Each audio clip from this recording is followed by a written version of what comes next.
fragrance.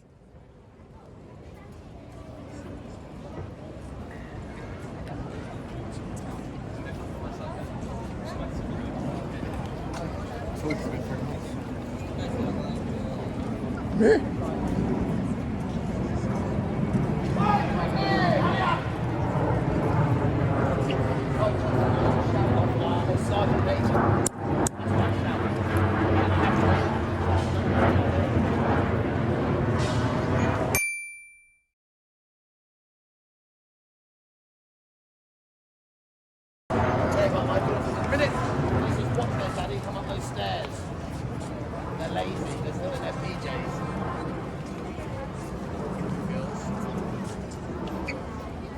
Right, ladies and gentlemen. In fact, as the children are the most important people on my tour every day, children, I will give you the choice. And I want to hear what you want to do. Here's the two choices. Are you ready?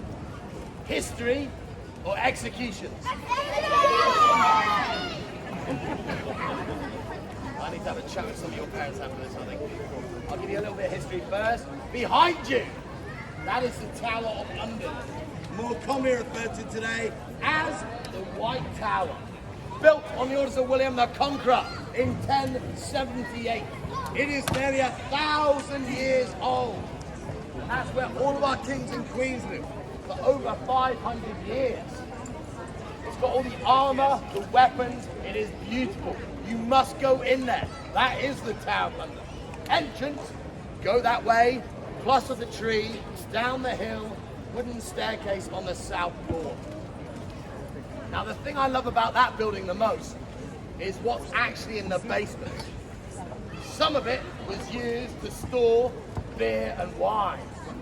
However, most of it was used to store a dungeon, a torture chamber! The rack, which makes short people that scream taller. The scavenger's daughter, that did the opposite and would crush you into a wee ball. Would have been used on poor, unfortunate victims.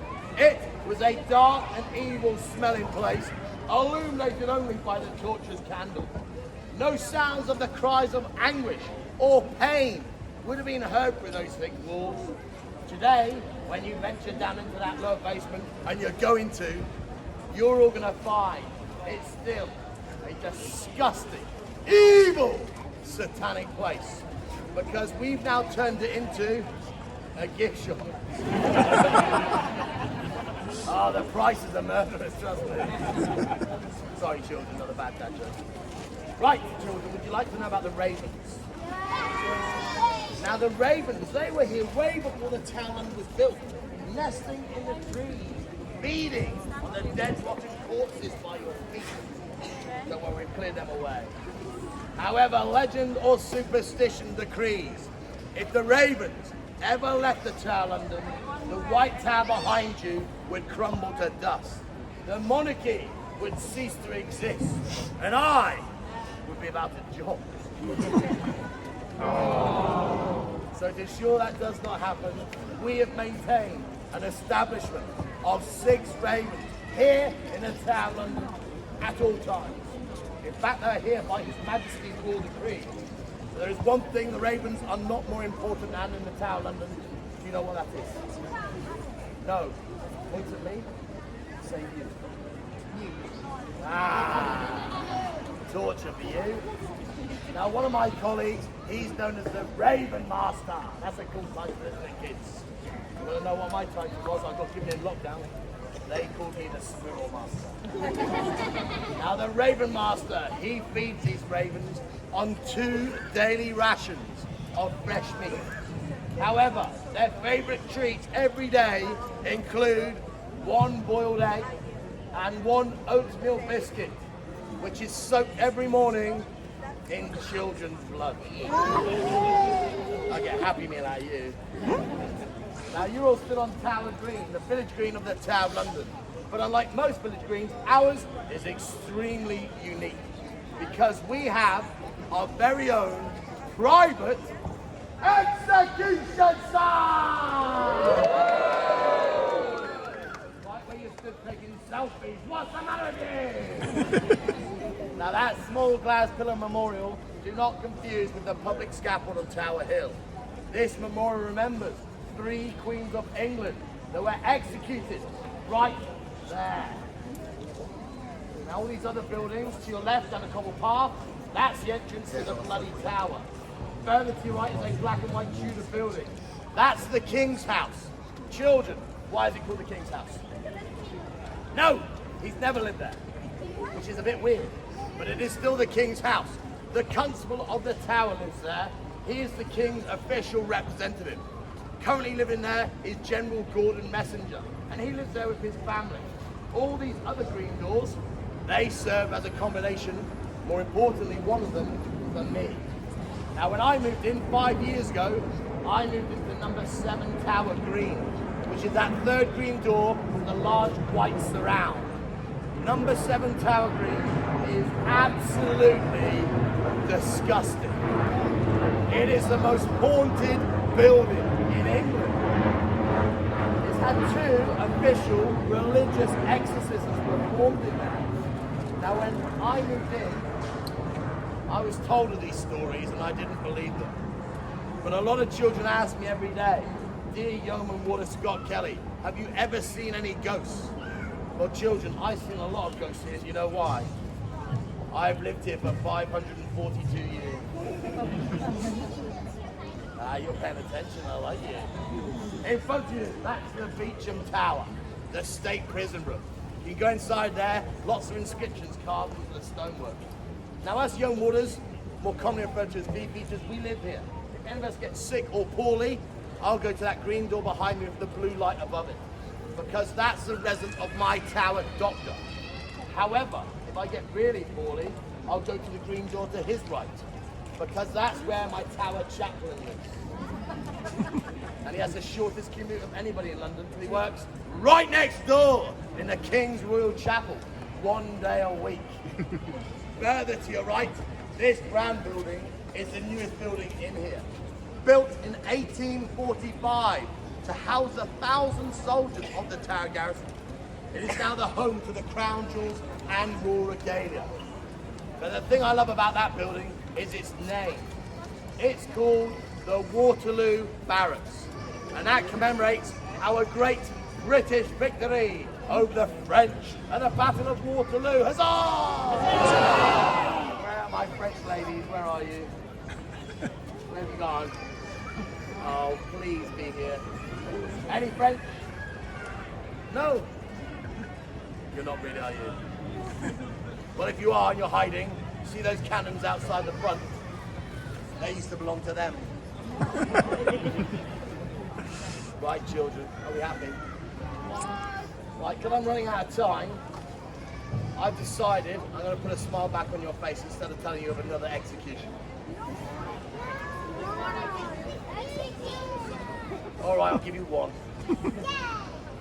Queen Anne Boleyn, second wife of King Henry VIII, was tried and found guilty, and she was executed right there.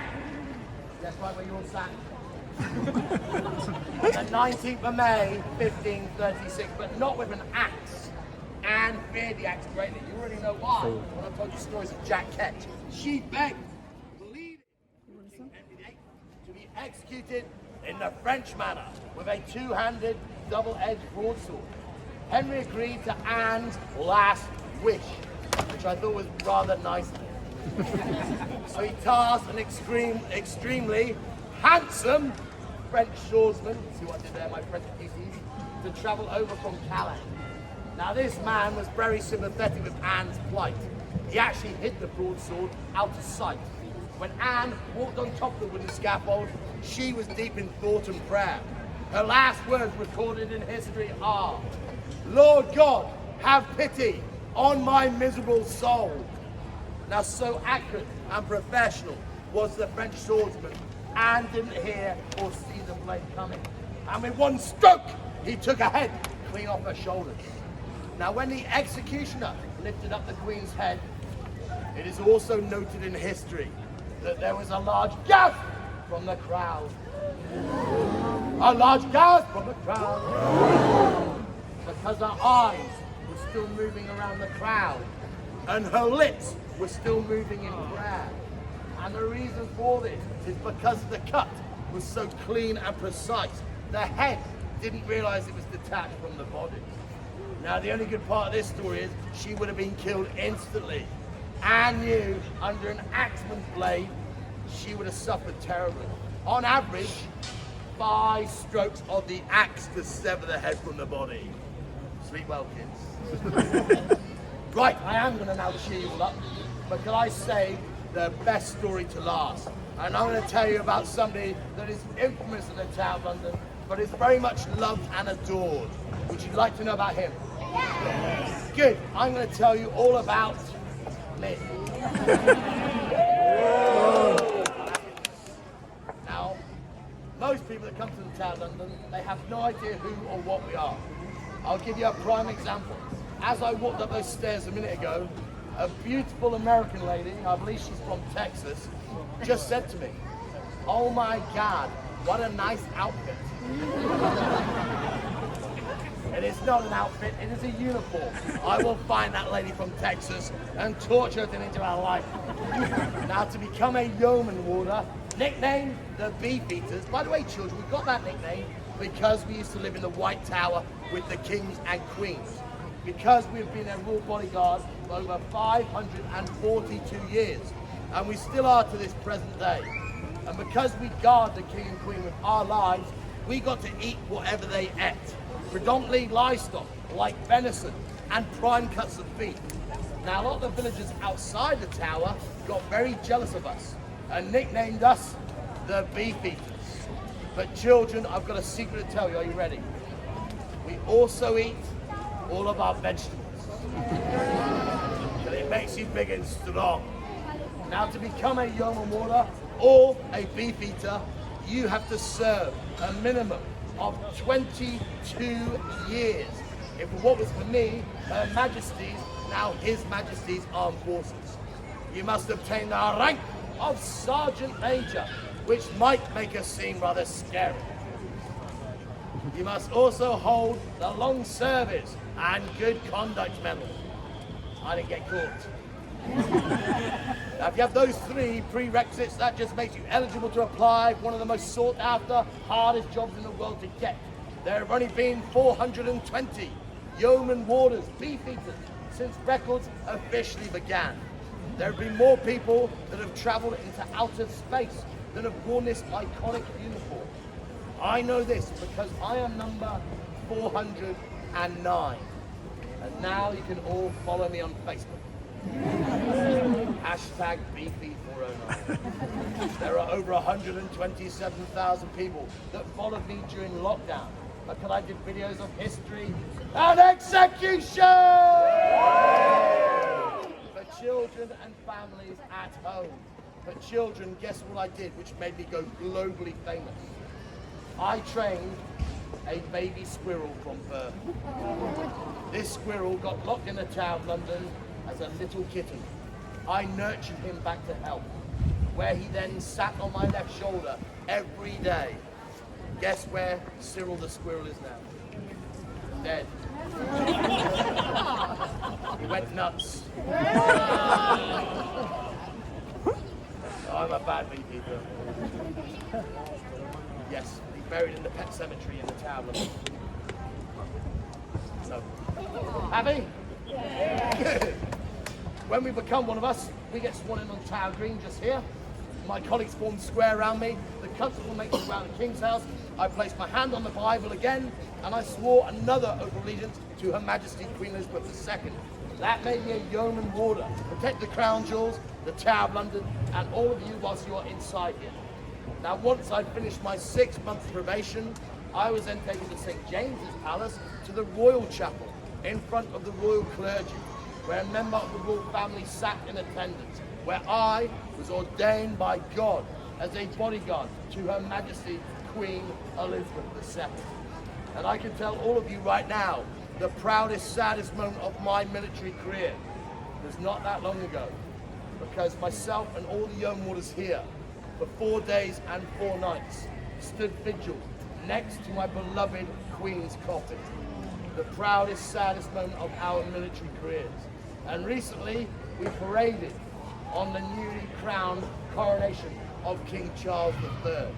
Now, we are the Queen and King's ceremonial bodyguard, but we only protect them. We do not protect the rest of the royal family, or as I refer to them, the B-listers. I'm only interested in the main event. As you can see, I'm wearing blue Tudor undress. This was given to us all the way back in the reign of King Henry VIII. Chainmail and body armor would have been worn over the top of this tunic. However, in the presence of my Queen and King, I have to wear a totally different uniform. A red ceremonial state tunic, trimmed in lots of gold and lace. Each tunic costs in excess of £10,000, so they only give us one of them. Around our neck, we have to wear a beautiful white Tudor ruff, which is like a dog going to visit the vet. On our head, we wear a velvet Tudor bonnet, trimmed in red, white and blue lace. In my right hand, I carry an 8-foot spear, which is known as a partisan. On my left hip, I have a double-edged Wilkinson sword. However, in the presence of my beloved late Queen and now my King, on our legs, they don't let us wear trousers. They make us wear pantaloons and tights because they like it. Now, there are 35 serving Yeoman Warders in the Tower of London. Predominantly, we're made up of the British Army. Huzzah! But we do have 5 from the Royal Navy. They quite like wearing tights. We also have 7 from the Royal Air Force, but nobody really speaks to them. And we have 3 Royal Marines. They're instant identifiable because they're normally playing with their Lego on the tower. But more importantly, ladies, we have 5 female Yeoman Warders. And to be honest, ladies, they are better than most of the men. But who are they not better than? Now, ladies and gentlemen, a couple of things are going to happen before I end my tour. I'm going to go make my way over by that blue lamppost. If any of you want a picture with me, ladies, make it ordinarily cute and not rush me. Gentlemen, get to the back of these gentlemen. Now, if you'd like to leave me a nice comment on TripAdvisor's Tower, my boss leaves them all, and if you don't, I will find you have a particular set of skills. My name is Yeoman Warder Kelly, or VV409. However, if you found anything I said rude, offensive, or anti-French, my name's Yeoman Warder Smith. Now, before you go, my 2 daughters are waiting for their daddy to come home, and they've been watching me from their bedroom window on and off. Now, they will only know how well I've done by the rapturous amount of cheering and applause you give me. Notice, if you don't cheer really loudly in a minute, if you see their beautiful faces at their bedroom window, you may see tears rolling down their cheeks, and you will all be to blame. Ladies and gentlemen, I hope you enjoy your day at the Tower. Make sure you go and visit the Crown Jewels, the Royal Chapel, the Tower of London especially, and all these other buildings and battlements that you can walk on. Thank you very much, and God bless you all.